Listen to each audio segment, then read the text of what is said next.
Some men become fathers before they're ready and grow up alongside their children.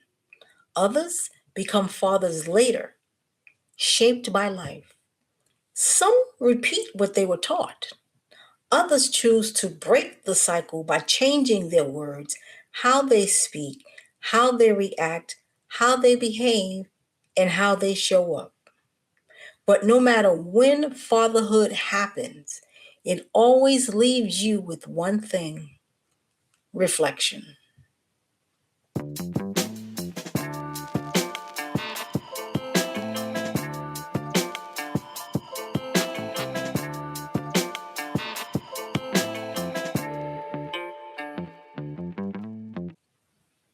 Great things, great things, great things. Welcome in to Words on a Higher Note, our space to reflect, reset, rise, and remember who we really are beneath the layers. I'm Jalen, and I'm glad you're here. We're diving into part one of the What Fatherhood Really Required reflection. Five fathers, Aaron, Daniel, Ed, Lino, and Mahdi, sit down for a heartfelt discussion where they share what fatherhood means to them, who and what influenced them, and what they chose to repeat or unlearn. Let's listen as they open up about the moments, memories, and lessons that shaped how they fathered early on and how they father now. So again, we want to welcome everybody to the Words on a Higher Note, a father's reflection, a father's only reflection.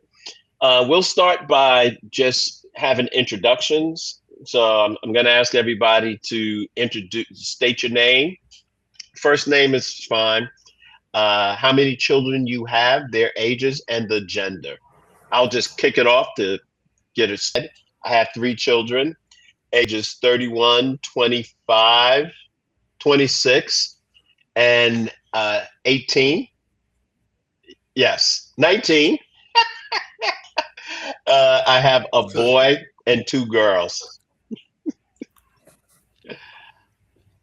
Um, Anybody can go next. Sure, Daniel. I have two. It's hard to say children; they're all grown up. But daughter's 30. My son is 26. How you doing? My name is Mahdi. I have 17. My oldest is 47, and the youngest is 17. I'm not gonna do the ages in between. It's too many. 12 boys, 5 girls. All right. My name is Aaron. Two boys, 30 and 42. Okay. Again, gentlemen, welcome. Thank you for being part of this panel discussion. The subject is fatherhood. So I'm going to start it by asking, what does fatherhood mean to you? And I'll start with Mahadi. Fatherhood means to me, and first, thank you so much for establishing this platform for our dialogue and reflection. I do think it's necessary. Fatherhood means, you know, a legacy, an opportunity to establish a legacy. If I was to sum it up into one term, it it's to establish a legacy.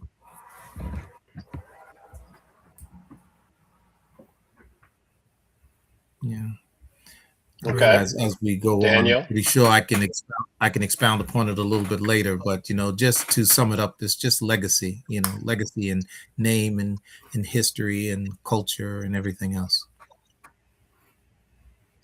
Okay. What fatherhood means to me. What about you, Daniel? You gonna? Can you hear me? Yeah. Okay. Yeah. Yeah. Fatherhood means Yes. responsibility for being a provider, establishing a legacy, as Makdi stated. Yeah. For Aaron. me, it's responsibility. Like Andy and Monty's mentioned earlier. But it's also about setting an example. Uh, pointing my sons on the right path to what I think is the right path. To being a good person.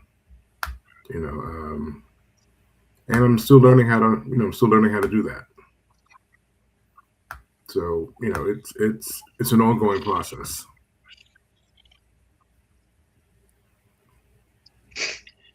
And I would say my answer is similar to what everybody has already shared. Fatherhood to me means being the male person who is responsible for grooming and training my offsprings to be productive citizens in society.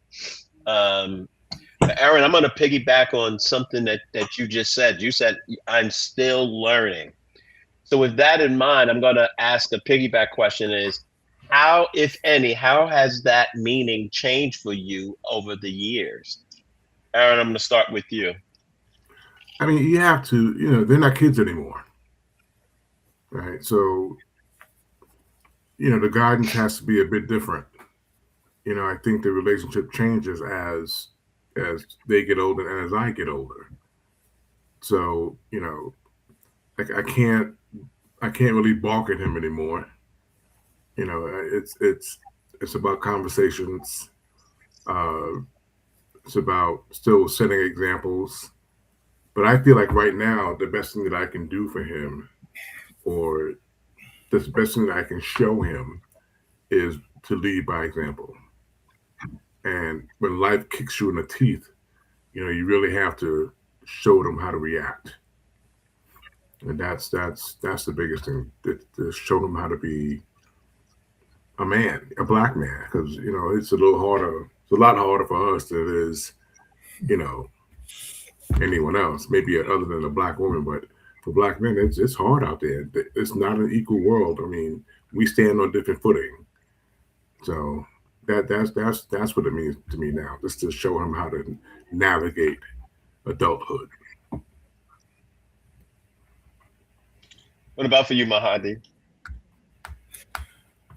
I have to lean into this question and then be totally honest. When I was 17, I did not have the expectations of being a father. I was just at that time understanding what it was to be a man for myself, and in doing so, I found myself always wanting to um, develop a relationship with myself of honesty. So whatever was in my heart, make sure that's what came out of my mouth, and have a sense of accountability, and understand that the decisions that I would make would have consequences. And then when I was in college and I met, my wife, uh, uh, then it changed. So to answer your question, it did change, because it wasn't even about children at that point. It was now just identifying who I was as an individual, as a man, and then being able to now expound that out to, accept another person and in my life, to understand who they were, at the same time see what my role in responding to them. I knew I had to provide, I knew I had to protect, and I knew I had to please. And in doing those three things was a full time um, undertaking. And because at the same time, I still had to have a sense of identity for myself and the direction of where I wanted to go. And then as we started to develop and have children, then it was just a matter of um, really just trying to take all of the things that Aaron was referring to, regarding life itself and the challenges that life has to offer, and to be able to mold those things into our daily existence. One, we are of African descent, but yet we do not know what our culture is. We did not know what our language was. So everything that was being handed down and I was transferring to my children was either one, something from a colonized perspective of some other culture that had absolutely nothing to do with my culture, and then at the same time trying to give them a sense of morality and stability. So um, it has changed, and as I started to, get older and have more and more children, I just started to duplicate and grow with my children, have the life experiences. And I, for me, yes, to answer the question, it did take changes, and it did change quite a bit. But I knew what the core role was. One was not to forget who I was, as an individual, and always be willing to listen, before I said anything, before I ever responded, just be able to listen. Okay. Thank you. What about you, Daniel? No, I agree with what everyone is saying. What Aaron stated as well. I mean, obviously, you can't relate to a child the same way you would relate to an adult, but you still have to be supportive. You still have to be nurturing. You still have to be there for them. But as they get older, the relationship dynamic changes considerably. But for me, I think my main objective was to disprove the social scientists and the pundits who stated that the black man was incapable of being a provider, being responsible. All the jokes around black manhood. One of the more infamous jokes, the most confusing day in the black community is Father's Day. Everybody running around, that's my father, that's his father. So I just I just wanted to kind of, just shoot down those stereotypes and disprove these individuals and let them know that we can be responsible and we can provide for our family, and more importantly, create a support system, a stable home environment, from which they could, embark on their own journeys and become and, who they intend to become, by nature, what their responsibilities, what their roles are, identifying with their own internal desires and so forth and so on, and just allowing them to be the individuals. So the hardest part is to as they're getting older, to let go gradually, and understand that you now have to allow these individuals to be individuals. And it's hard because they have their own personalities and they become politically astute in many ways, and they start pushing back. They start pushing back based on the politics of today, and that may not align with your politics. It may not even align with your values. They're taking on a whole different perspective based on the current political social climate of today, and that sometimes that becomes a little challenging. Right. It becomes a little challenging, and I like the debate, though. I do like the debate. Okay. Um, for me, what's an interesting observation as to what I heard as your drivers, right? My driver was to keep my children on my side, right? My thought process, what was important to me was if I don't figure out a way to how to be effective, then they're gonna go to people who wouldn't be in their best interest for advice, for guidance. So for me, it became very important that I parent in such a way where authority, my respect is uncompromising, but I wanted to create an open door. So I may have found a happy medium in a way that my father wouldn't have tolerated at all. But it was because I wanted my children, my 19-year-old, she said to me at 7, and I'll give you a clear example. She said to me at 16, she said, "Dad, for the first time."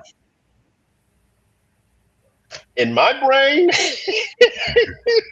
you know, I wasn't. So I just said to her nicely, I said, "Hey, I'm so honored that you felt comfortable to talk to me about that." But then we had to give some guidance. But that was always important to me, that they felt comfortable. There ain't no way I was telling my mother that. But that was important to me to parent in such a way that they would be comfortable to come to me so that we can navigate whatever it is that they're experiencing together and give some guidance without a very rigid. So that's how it changed. I didn't go into it with that in mind. I was going to ask another question, but it looked like, Mahadi, you were in thought. Did you have a follow-up to that? No, I was listening to you regarding the example that you gave about your daughter coming to you, and I applaud that you were able to have that dialogue with her, because in most cases, uh, it doesn't exist. The communication, I'm Yeah. coming from the perspective of communication, it just doesn't exist. And if it is, it comes with a heavy consequence. Instead of it being a sense of let's dialogue and work this out, it comes with consequences. How dare you? How do all these other things that have nothing to do with how do you move this forward? How do we go forward from Right. here? And you mentioned that your parents would not have allowed that, or I think our parents knew, but their approach, they didn't know how to approach that. I agree. The communication just wasn't there, like it is and now. But like I said, we have a lot of information out here. Our children are going to have experiences, and and be involved in things that we ourselves would never ever embark upon. But in doing so, it has situations that make me think, when I hear certain things about my kids, because for one, they don't bring it to me. I'll hear it, bouncing around Right. between how they're talking, and but I always remind them, I I I love you. I don't necessarily love what you're doing. I can separate the two. I separate you from whatever it is you're involved in. Just like I would ask them to separate their love and respect from me, separate from whatever it is they may see me involved in, so that they have ability to keep that dialogue. So you saw me, thinking back and trying to see how this applies, and I'm running through all the different faces and those scenarios, so Understood. that was the thought. Understood. This lends for a nice transition. Do you think you parent your children differently based on their personality, their age, their their gender? Aaron, why don't we start with you? That's the easy question for me. I only raised one, Yeah. so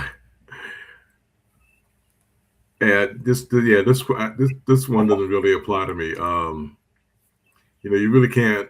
When I met Andre, he was 34 years old, so can't raise him much at that age. But you know, my you know my son Robert, you know, we've really become closer as he's gotten older. You know, he showed me this. There's something online where it's a parent and a child, and the person off camera is asking the father and the child, you know, if your father is taking you to a movie, please take one step ahead. And the child takes a step, and the father doesn't. The next question is, did your father ever tell you that he loved you? And then the child takes a step, the father stays behind. And it's just it shows a generational gap between our fathers, us, and our children. So I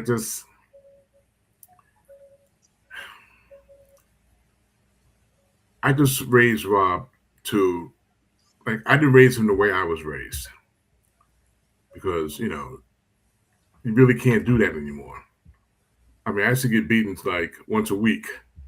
Don't get me wrong, I deserved them, but I couldn't, every time, someone saw me sneaking on a train, or, hitching a ride on the back of a bus, I would get a beating.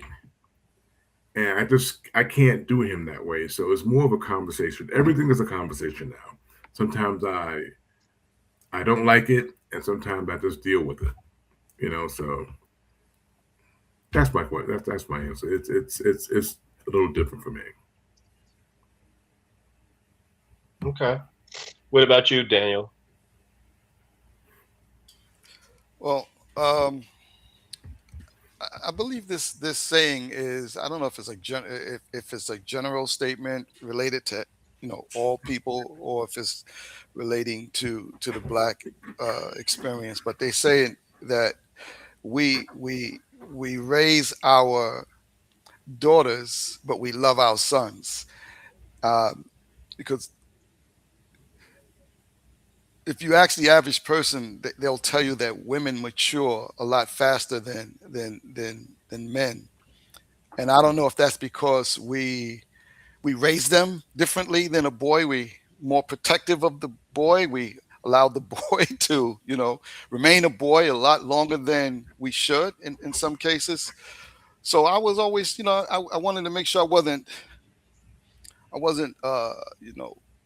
struggling between those two dynamics, that I was providing the proper guidance to both my daughter and my son, understanding that there are gender differences that requires a different approach and a different conversation and discussion. Um, but it's hard, because children, they sometimes, or our kids, they will internalize things differently, based on how they see you treating the other sibling. So I had to kind of, navigate between those two dynamics very carefully.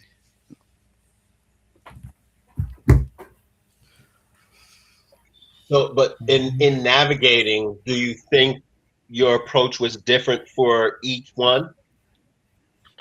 Oh, definitely. I mean, I mean, you have to, you can't have a discussion about responsibility with your son the same way you would have it with your daughter. There's going to be a different, nuance, difference in that conversation. For especially for the black, a young black male growing up in America. There's you know, um, so many obstacles different than what a young black woman would experience. I mean, unfortunately, we grew up in a society that was more willing to give a black woman a responsibility or an opportunity before they would give a black man. He was last on in the list in terms of providing opportunities, and he had to navigate differently. So the conversation that I would have with him regarding dealing with racism, and the police department and all of that kind of stuff is a different conversation I'm going to have with my daughter. And in this dispensation of time, children have access to a whole lot more information compared to when we were coming up. Yeah. So in many cases, my son knows more about police brutality than not more than me, but he can have a conversation, and his fears are appropriate based on George Floyd and all of these things that went on. And I can go down the list of the situations that took place 10 years ago that sparked the whole Black Lives movement. Our children were deeply embedded in that discussion. When we were growing up in the 90s, Public Enemy, Farrakhan, Crown Heights, some different sporadic situations that were going on that sparked the conversation in the black community, but not like the George Floyd movement. You have more young people involved, on a higher level. And in many ways, they influenced the whole political landscape. I think if it had not been for young people, I don't think Barack Obama would have been elected. Even though if you ask a few of them nowadays, they would tell you he disappointed them. But so I kind of digressed into a whole lot of areas. Off topic to your question, but yeah. That's fine. That's fine. Mahdi, what about you? Yeah, I definitely parented the young ladies different from the young men. The responsibilities as they mature are different. For the young men, like I said, they're having the responsibility to go and be providers, protectors, and to be able to see their potential mates as partners. And so that level of conversation is totally different that I was having with my girls, who I was giving them the example of, this is what a man is. This is how a man takes care of you. This is what a man will you can, the expectations, as what a man is. You can see that image when you see me. I love them both, the young ladies and the young men, same way but different. You know, I will entertain if my daughter is having an issue and she comes in and she wants to hug me. I'll go ahead and entertain that. Whereas if my son has an issue and he comes in here, the first thing he's going to do is not hug me. He's going to have to sit down and have a conversation with me. He's going to have a certain stature with himself. He's going to have to own whatever responsibility that was that brought him to that point where he's sitting down with me. And I want him to internalize that and understand it. We can still talk about it, but I can't move you forward until you first identify that within yourself, is there anything you may have done that would cause this consequence to be in this direction? What could you've done different to make yourself feel better? Because I wasn't the touchy feely emotional dad. You can keep that open. The touchy feely emotional dad with them. Excuse me. And but it was necessary because, like Aaron is saying, like Daniel is saying, and even yourself, the responsibilities are start differenced because of what the world will expectations of what it expects from black men.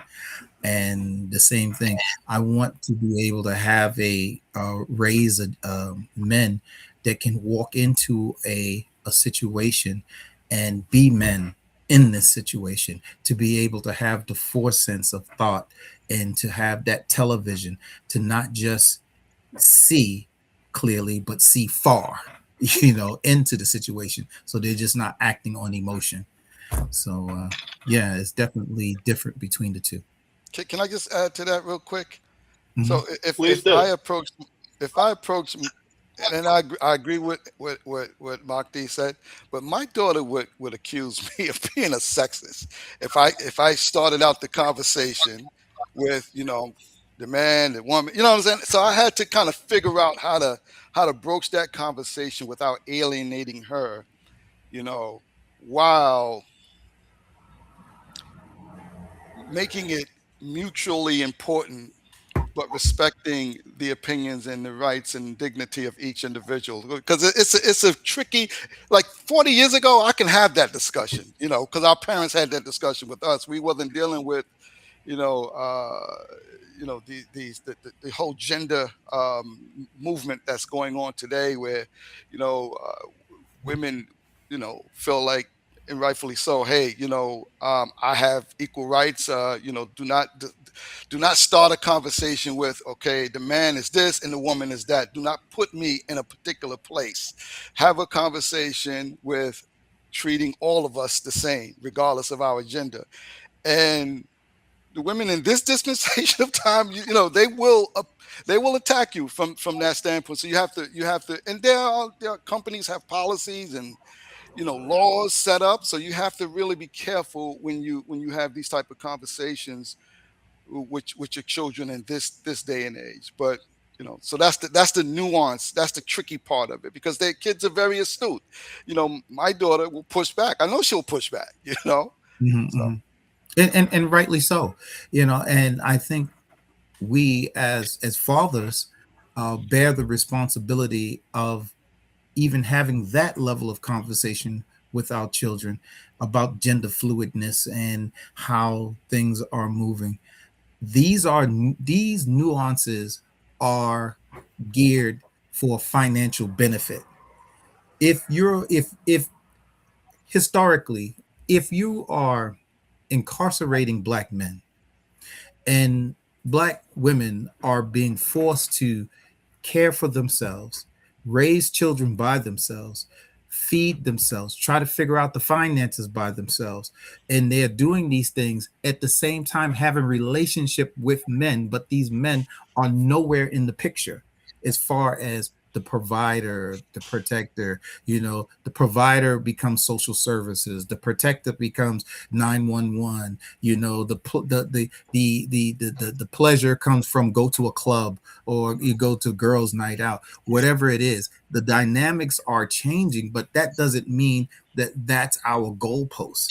Just because society is moving things in that way, those things are temporal. Those types of things are temporal, where a woman can say innate, and this is just innate. A woman, she may have these ideas. Men too have these ideas about this gender fluidness, but when it comes down to it, the basic level, they still want to be taken care of. Hot water tank bus, they not going down there picking up no hot water tank. You know what I'm saying? If there is a threat, a bump in the night, they're not looking to be the one that jumps up and go out that door.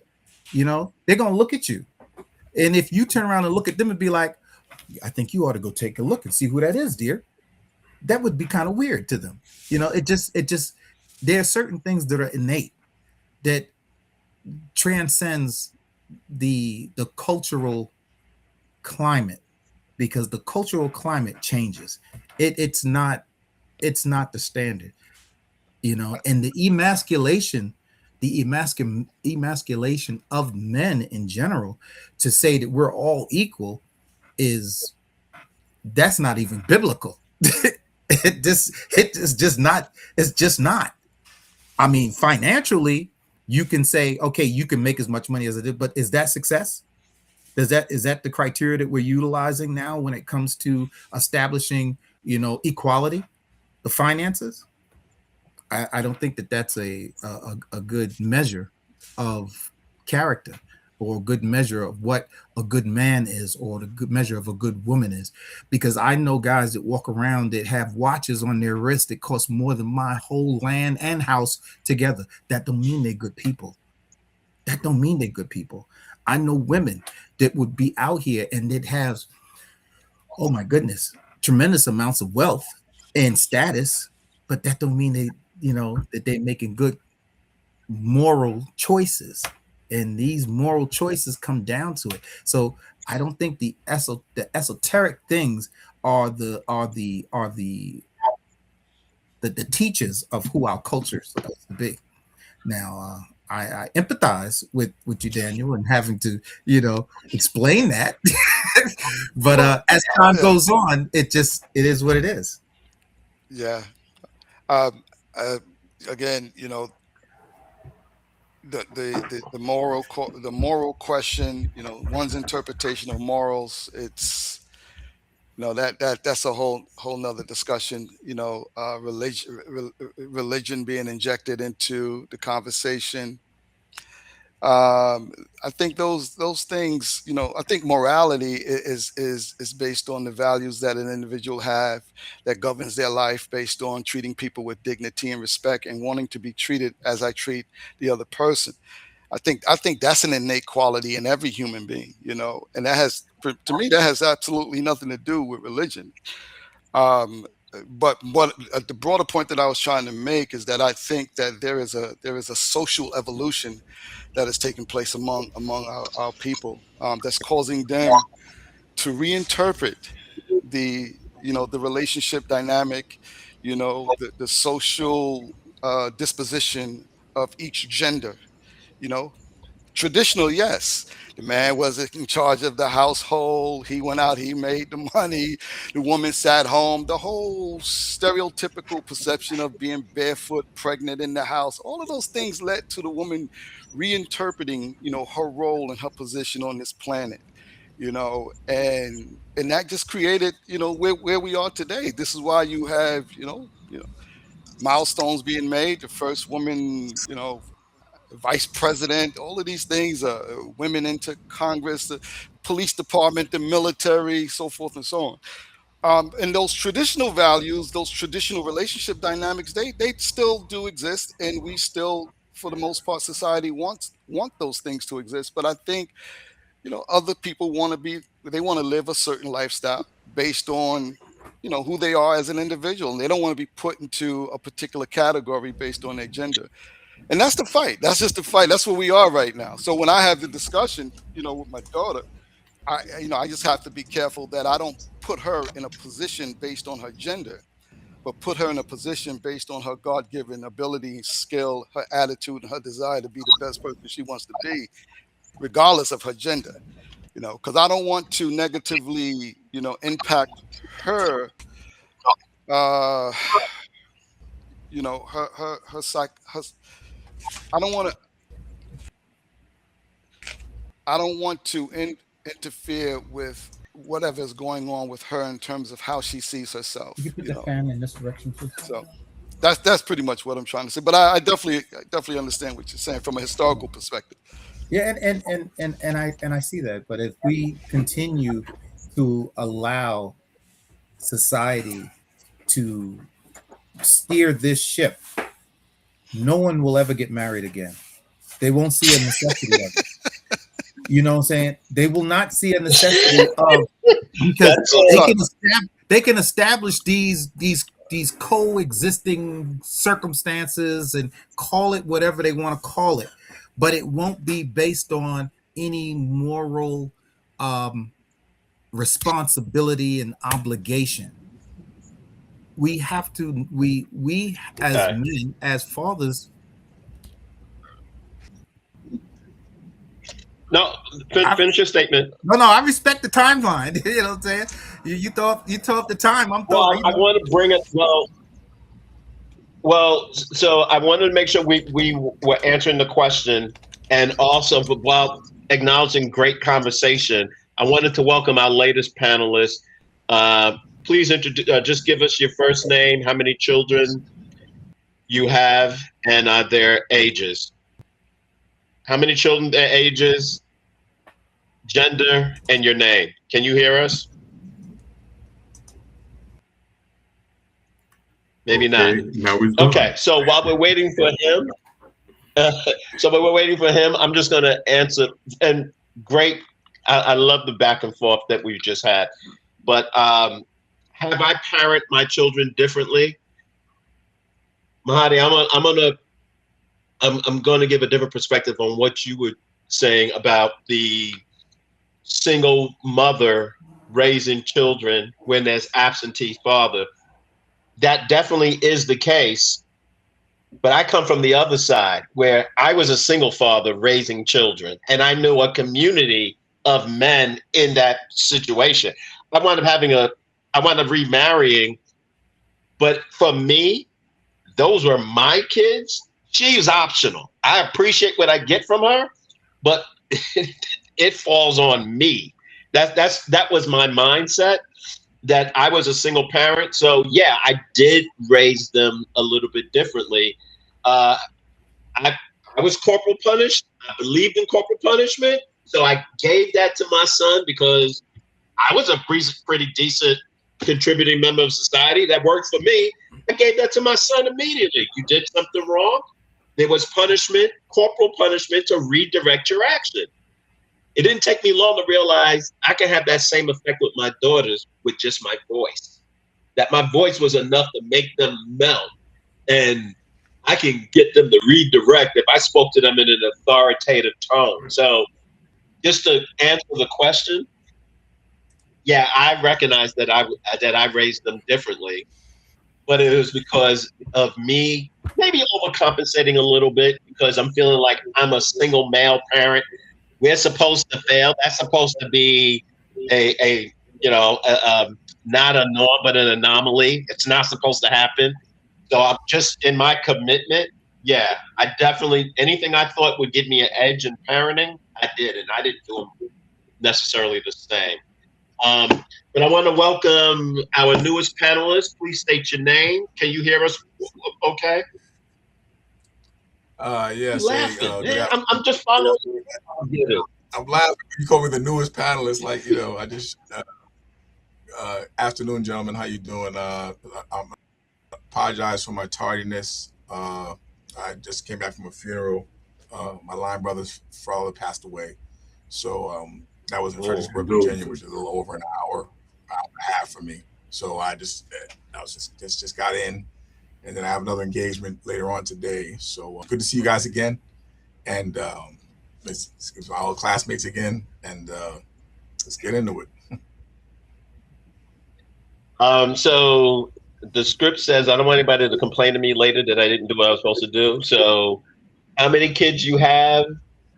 What are their ages and gender? All right. Father of 3 daughters. One passed away shortly after birth. Their ages, the oldest will be 36 in August the 8th, and the youngest will be 30 August 28th of this year. So, and did I cover everything? One with something else? They're both in the medical. You good? You are perfect. Welcome. One diagnostic technician. Okay, good. All right, good. Thank you. It's good to see you again. So the question that's on the table right now is: have you parented your children differently based on their order, their sex, or in your case, you had 3 girls. You had 3. Your offspring were all girls, but based on their age order, or did you parent them differently in any way? Where everybody else went, did you want to share on that, Lino? Yeah, definitely. I mean, so there's an age group. They're like 6 years apart for one, and the older one, very excitable, was very athletic. Had to keep her busy like all the time. The younger one, a lot more calmer. Sometimes you didn't even know she's in the room. So yeah, their parenting styles were vastly different for both of them. So I tried the stern, like my father did with us and everything. It worked to a point, but it wasn't very effective. And I guess generationally is what I noticed. It worked. It worked little, but it didn't.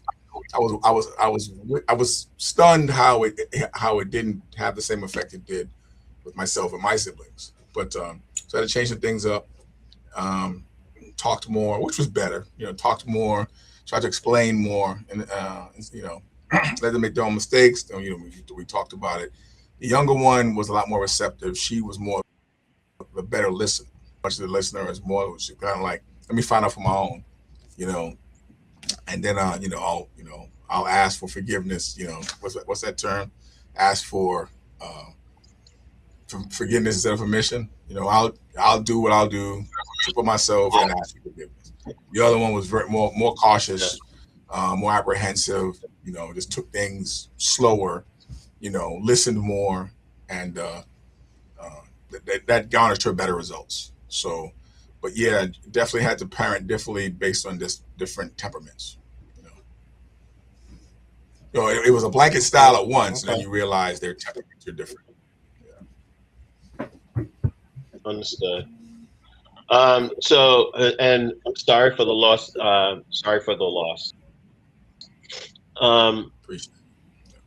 Just a follow-up question to this.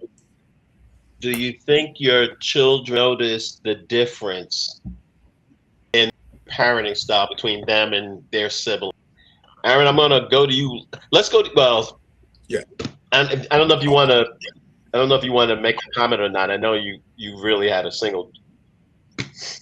you raised one child, I guess, right? Yeah. Is there anything you want to contribute to that? Yeah.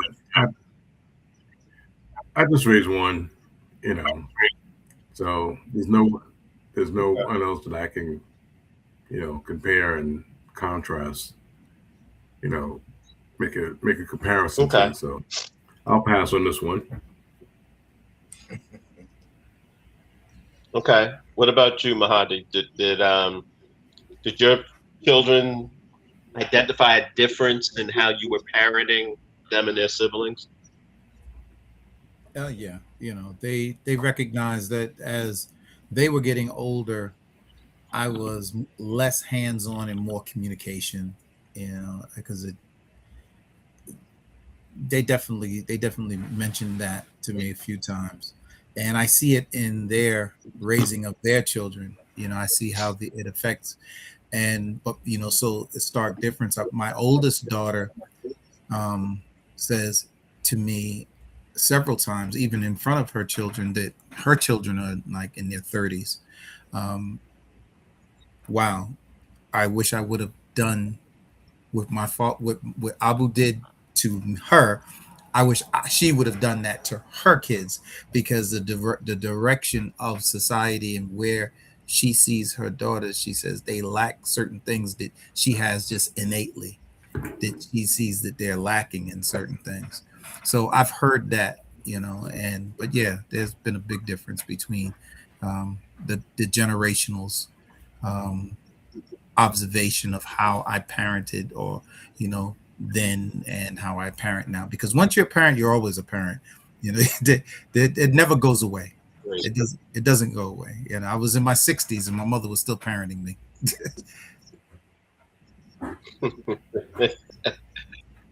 Daniel, what about you? Did your children notice a difference?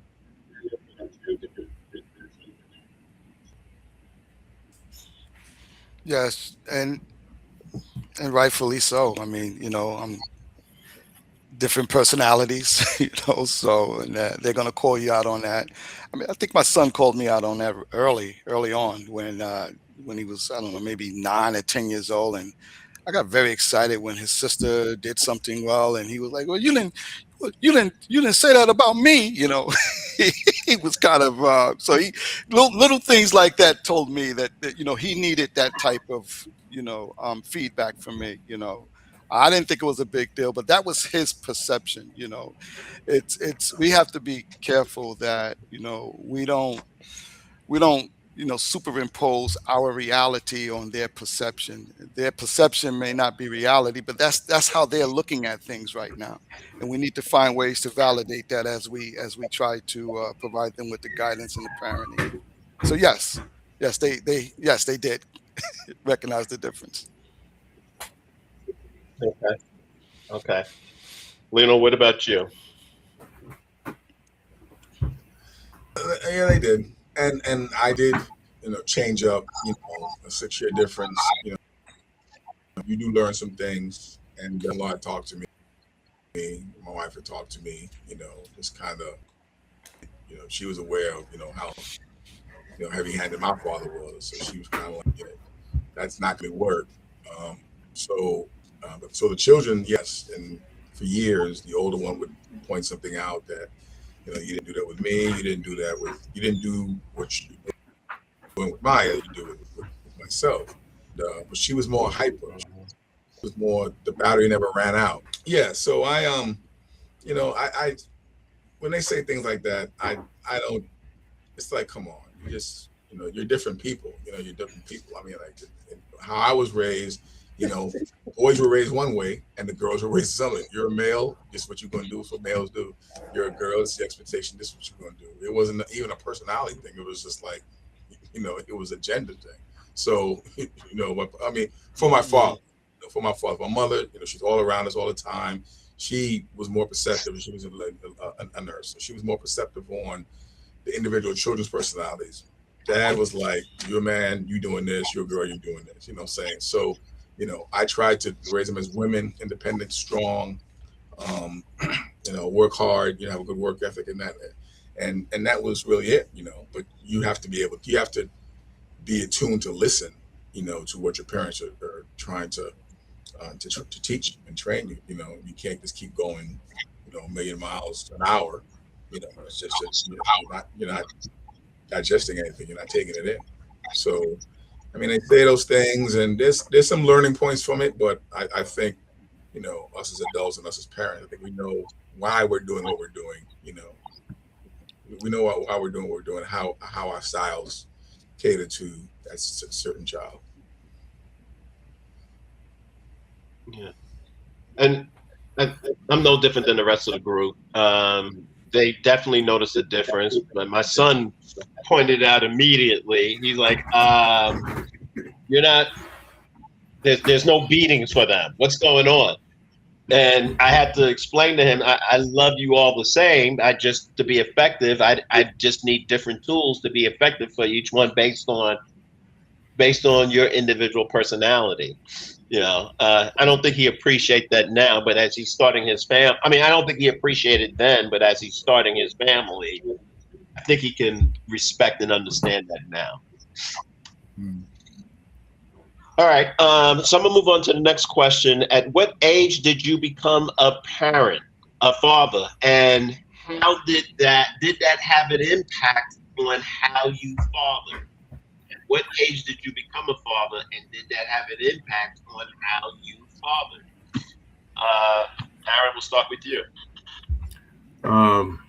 Well, technically, I was 19 when I became a parent, but from a more structural, family structure, I became a parent when I was 32. So I mean, I tell my son all the time that that was the most important day in my life. That that that day, October 7th, 1995, changed my life forever. And you won't know how that feels until you become a parent. There's no words that can describe that feeling until he feels it for himself. And it changed the course of my life. I mean that's a for me that's Absolutely.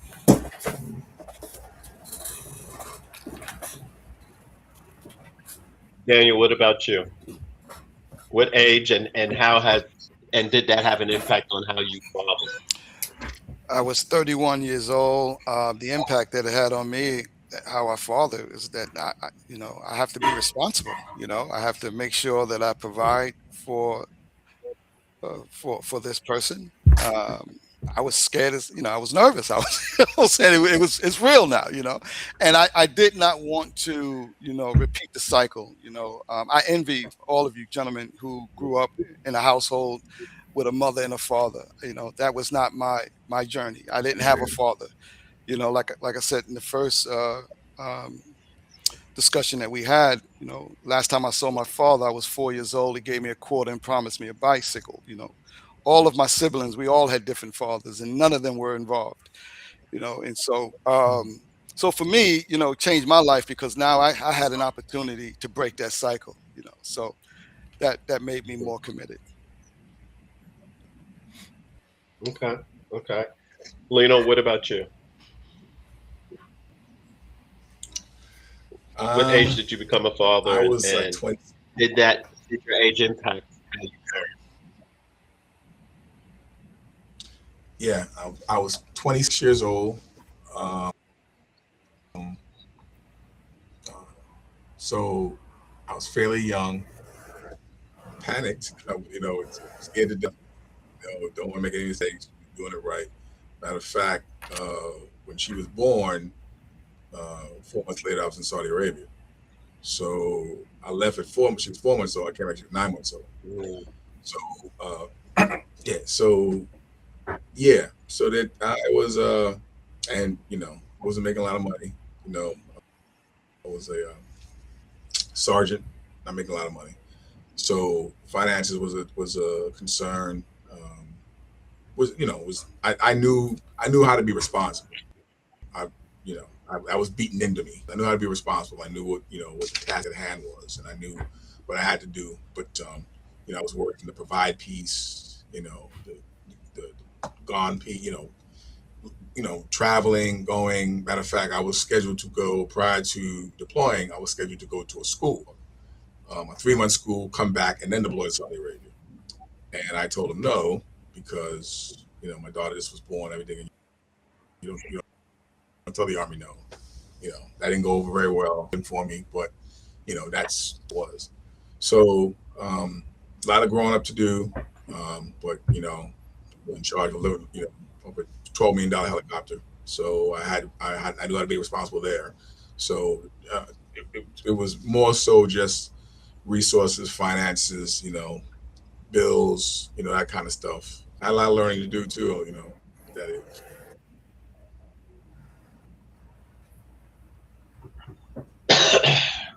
All right. I was similar. Oh, I'm sorry, Mahdi. What about you, sir? I got married at 17, and we had our first child. I was 19. How did your age? Did your age have an impact on how you parent? Yeah, because at 19, I knew that there was no blueprint, that no one was going to come rescue my situation. So I had 100% responsibility at 19. I was in college. I worked a full-time job, and I was a full-time dad, and a full-time husband. And so you know, I can't, it's like 17, 18, 19, 20, 30. It was all a blur because I was always parenting. I was always working. I was not, it wasn't a I'm doing me. That stuff that was nowhere on the blueprint. That was nowhere on the board. My responsibility became making sure that my family was cool, um, and making sure that they had what they needed, and that there wasn't a situation where they will be without or lack. I knew the idea of hustle, and I just took it to another level. I just didn't stop, and the expectations. I know I've always encouraged, my wife to do whatever she wanted to do. As far as going out and work and be and do and all that kind of stuff, I encourage that. But with that being said, it still left the responsibility of making sure that the lights got on, that the cable got turned on. Matter of fact, it wasn't even cable back then; it was just regular television. But those things were my responsibility. When it came down to doing anything, in as far as the state was concerned, it was head of household. My name was down as head of household.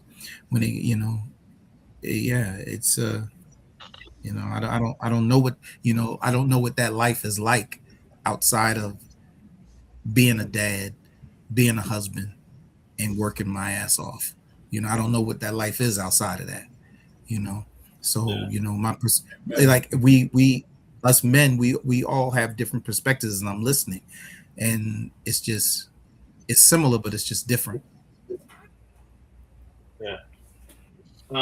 Mine is similar to what I've heard here. Mahadi got married at 17. I got married at 22. But I didn't have my first child until Daniel's age. I was 31 when I had my first child. And at 31, at 22, I knew I got married too young. I was growing up as a person and trying to mature as a husband. But at 31, I felt comfortable that I had enough data plus the motivation, because similar to you, Daniel, I didn't have a father in the house. We developed a relationship. Well, I didn't have a father consistently in the house. And I had, that was enough motivation for me to make sure that I just broke the cycle, that I was going to be a different kind of father, an effective father. So 31, feeling like I was mature enough and having the motivation from what I seen in fatherhood, not totally bad, but I wanted more as a father. So I was properly motivated at that point in my life to do more. Staying in a similar theme, who or what shaped you in becoming a parent? And are you repeating or unlearning who or whatever shaped you in becoming a parent? Who or what has shaped you in becoming a parent? Oh man, that's an And are easy you one. repeating or unlearning? What happened? That's an easy one. Oh, okay. What shaped me, I knew, in my 20s, what kind of parent I didn't want to be. So, like most of us here, or some of us here, my father died when I was 11. My mother and father were never married. So, I knew that all the things that I didn't do with him, I would not do with my whatever children I had. And like we all said, break the cycle. So, like everything that anything that I didn't want to do, I you know, I used that energy to be the best parent that I could be. So it's all about you know learning from the mistake of others and try and put your best foot forward and just be the best that you can be for your kids because they need us. They need us, and they need us in any way imaginable. So yeah, like I said, that's an easy one. Okay. Mahadi. Well, what shaped me was family. The family that I grew up in were very, very close. And I had 8 older brothers and 3 older sisters, and a mother who in the neighborhood was known as Sarge. And she was every bit of that. She'd grab you in the collar, and she didn't care if you were her child or the child that lived next door. If you was in our house, you got the same discipline or you got the same reward as everybody else. My dad, he worked his behind off also. He worked, I believe, 2 jobs, and I used to see him come in, from one job, rest up just to go out and work again. And I think I was in the ninth grade, ninth grade when he passed away. So I wasn't really mature enough to even tap into seeing him, or benefiting from him, other than knowing he hustled. He worked a lot. But as far as um, how it shaped my parenting, work ethic and communicating and being close together, having out the children very, very close. And am I repeating it? Yes, I see myself repeating it. I do think I work too much. you know, I mean, even if I didn't go out the door anymore because I've put so many years, and I retired after 43 years in law enforcement out of New York, and then I left that and opened up a private investigation firm. And then I did that until I physically couldn't do that anymore. And then I became a broker, working transportation and during the COVID times. And then when the supply chain started to dry up, I became a contractor working for the government, because they were the only people that were buying stuff. I was buying and selling for the prisons and moving stuff around. I still do that to this day. So am I unlearning those things? No, I'm still doing that. And I think my children see me still out there doing that. And they be like, there's no excuse for them. They feel there's no excuse. If Abu can still go out there and hustle, we can definitely hustle. But that don't stop them from calling me up and saying, hey, throw me $100 or $300 or whatever. But that's just a part of it. And I'm just making sure that I'm available to impart whatever wisdom that comes with the information that they're acquiring. I just try to incorporate the wisdom of my 67 years in there some kind of way, shape, form, or fashion. Okay. Okay. Lino, who or what shaped you as a parent, and are you repeating or unlearning it? Well, obviously, it's my parents, my older brother. He had his daughter. I was junior in high school, and in reference to my father, I wanted to do better and from the standpoint of being available. I didn't. He worked 3 shifts for Domino Sugar. He had these. He worked with these buildings. He put me to work with him. It was always work. And I remember at a certain time, like 13, 14 years, I'm like, how am I going to do this? Like, this is the expectation. Like, how do I do this? As I see what he does. And but what also was rough for me was, when you're watching TV and you got Brady Bunch and you got Courtship of Eddie Father, you got these sitcoms, and you're seeing these dads home with these, and they're white, I get it, but you're seeing these fathers talking to their children, like, having conversations and this and that. And I would just get the lecture in the car, going to the lumber yard or going to somewhere else, right? You just get like that. The man loved me. Don't get me wrong. I had 5-speed bikes and a court in the yard and all that stuff, but I didn't have what I would see on TV. Like, well, what is this? So I wanted to be more like that. I wanted to be more available. So I definitely unlearned the the only time I like when he picked me up from basketball games, CYO games, when I was in grade school, and sometimes he wouldn't. And I was like, hang out a while, watch my game. We come in 10 seconds left in the fourth quarter, stuff like that. So I wanted to be better from that standpoint. I wanted to be better. My daughter's a cheer, basketball in the county and all that stuff. I was always there for that. We cheered up and down the East Coast. Spent all kind of money for that. My man, he nodding. He know what I'm talking about. The Boys and Girls Club cheering for football. I coached, and so I was always, so I solved that piece. They saw me. I was on the field with them. I was in the gym with them, because they were, the athletes. So I solved that piece. And then, when she went to high school and played ball in high school, we went to the court and practiced on that. So I definitely unlearned, I learned from him, okay, I'll give you this, and then he'll disappear. Then I got to read it from a book to learn the rules.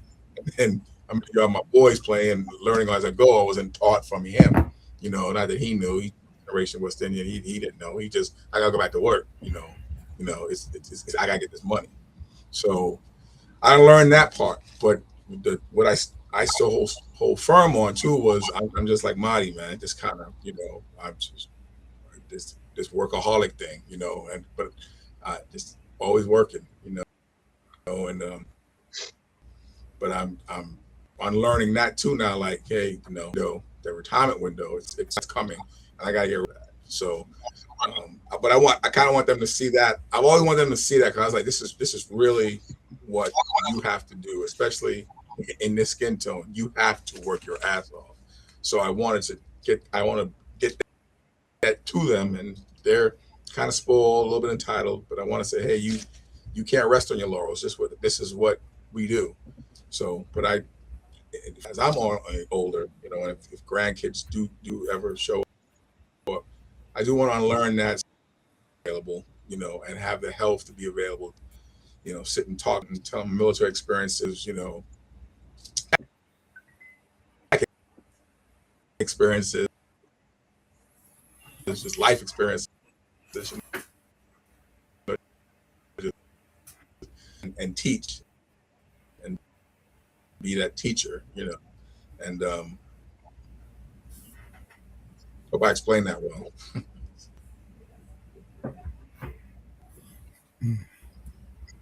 Okay. All right. Daniel, when you wrap up this question, what shaped you as a parent? Are you repeating or unlearning it? Well, first and foremost, I would be remiss if I didn't commend the brothers on this panel for being successful at getting married at 17 and having a child at 19. I know for me, that would have been an unmitigated train wreck. So for you brothers, man, whoa, that's a whole panel discussion in and of itself. What influenced me, was, my again, I had no frame of reference in terms of positive role models in my life, male role models, right? They were all, drug dealers, gang members, killers, and all these guys. They even named themselves that way: Killer Mike and Money this guy and all these people. So, but my uncle, when I was very young, my uncle was the only person who left an impression on me. He was very impressionable because he was the super of 5 buildings. And I noticed whenever I went to stay with him, it was a real structured environment. That's when I experienced a corporal punishment. I'm almost certain that in this dispensation of time, that's child abuse, what I went through with him. I'm almost certain. And I think some of you guys can relate to that. So, that part I would never use as an attribute when raising my children. because I tried that and I felt horrible because I started reflecting back when I was, going through that period with my uncle. But he was very impressionable in that he was a hardworking individual. So that influenced me. And number two, gaining a knowledge of myself. It wasn't until I learned about the black culture, black history, that it began to shape my mind. I began to see myself differently. I had no frame of reference. It was easy for somebody to come to me, and they did when I had a job working when I was 21, I think 19 or 20. I had a job working for two individuals. They were both Caucasian, and they had this impression of black people, and I thought that they were using that to endear themselves with me, but in fact they were making a mockery of my people. They would ask me questions like, "Hey Danny, why do black people, you got the whole ox, how come you guys just eat the ox tail?" I'd be laughing with them and they would be laughing. Then it kind of evolved into more direct and insidious insults like, "Hey Danny, you know that if it wasn't for white people going over to Africa, teaching your people civilization, you guys would not be where you are today." And then I would laugh. I wasn't laughing too much because I was laughing a little bit, but it was like, wait a minute, that sounds like an insult. But I could not refute it. I could not rebut it. So I went around the corner. At that time, I was working on 17th Street between Splits and Fifth Avenue, and I went around the corner to Barnes and Noble, and I bought my first book by John J. Jackson, An Introduction into African Civilization. And I think I read one chapter and I came back and I asked them the question. I said, is it true that the word Caucasian comes from the Caucasus Mountains and that in that region they found, artifacts of skulls of white people? There was holes in the skulls that showed that you guys was living a barbaric lifestyle at that time, that the land was barren. And then the conversation, it got a little heated at that point. But I noticed their attitude changed towards me, and that was the first time that I realized that knowledge is power. In the sense that you can refute any nonsense that somebody is throwing at you. So that caused me to read more, and then I got involved in different organizations in the black community. I ran around with Al Sharpton in the December 12th movement, and I was out in Crown Heights in the protest movements in the 90s. The 90s was considered the black renaissance of education and black enlightenment. It was not uncommon to be on 125th Street and you find little ciphers of brothers all debating. The 5% brothers, brother with a blunt in his mouth talking about, yeah, the black man is God. Back in the days, so you had to discount what he was saying to some extent. You had, you had the Mason brothers out there. You had some other brothers, the Moors. You had them out. So it was seen as fashionable. I guess it was seen as, a good thing to be involved in having these discussions. And so education. My uncle showing me that hard work, working hard, all of those things influenced me. So much so that for the last 30 years, I've been working 2 full-time jobs. So when you guys talk about workaholic, so that's my story. Okay, I'm gonna land the plane here. Both of my parents were basically shaped my parenting in their strengths and weaknesses. I had my father for the first 7 years. He made statements like, I remember one night I had to be about 5 years old. I went to go hug him and kiss him before I went to bed. And he put his hand up. He was like, "Men, child, don't hug men." And I felt dejected, but that was seared in my mind ever since. And I had made it my business. That's not how this man is going to raise his son. So I made a priority that when I parent my son, we got to hug. We have to be able to kiss. We have to be able to communicate emotions, right? That we have to communicate that we are emotionally intelligent and that we can express that. So he inspired me. And my mother was a big inspiration for me. In the 70s, I was wearing dashikis and wasn't getting some of my Christmas gifts until January 1st for Kwanzaa. I didn't like that too much, but at that time, I got a closet full of dashikis today. When I'm buried, I have my dashiki already out that I'm going to be buried in. My kids love Kwanzaa. So my mother gave me a sense of familyism and a cultural pride that I didn't know I was poor until I got to college with you guys. I didn't know until I realized, oh, wait a minute. I'm at an economic disadvantage, you know. But but that was a testimony of the way she parented. I didn't see poor. She was on welfare and she made Christmas for us, but it meant she got behind on the rent for a couple of months, right? So she just gave me a sense of value that I brought into. She wasn't perfect, but she just gave me a sense of value that for me I brought with me into parenting, and even my father did, but mostly for the things that I didn't want to repeat that. So I'm not unlearning them. In both cases, I'm inspired by them, good and bad. A lot of men carry the title of father. Fatherhood is what you do with that title. It's in the decisions nobody sees. It's the sacrifices your children may never fully realize. The moments you got it right and the moments you know you didn't. It's learning how to lead while still trying to figure yourself out at the same time. Because fatherhood isn't just about providing financially or being physically present. It's about how your children experienced you, the way you spoke to them, protected them, corrected them, encouraged them, the things you passed down intentionally, and the things you passed down without even realizing it. And this is not the end. The conversation continues in part two, dropping on June 20th, where the fathers go deeper into what it meant to be present, what it may have cost, and what they believe children need now. Thank you, fathers, for sharing your experiences and your thoughts. Now it's our turn. Let's support our fathers. Visit their links in the description and support their businesses. If this conversation offered a thought, a feeling, a moment of clarity, or reflection, leave a comment below. And let's stay connected. Like, follow, or subscribe so future reflections can reach you when they arrive.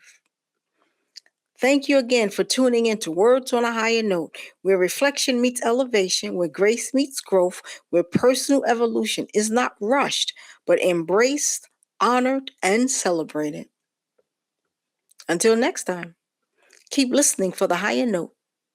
Say, be, and it is.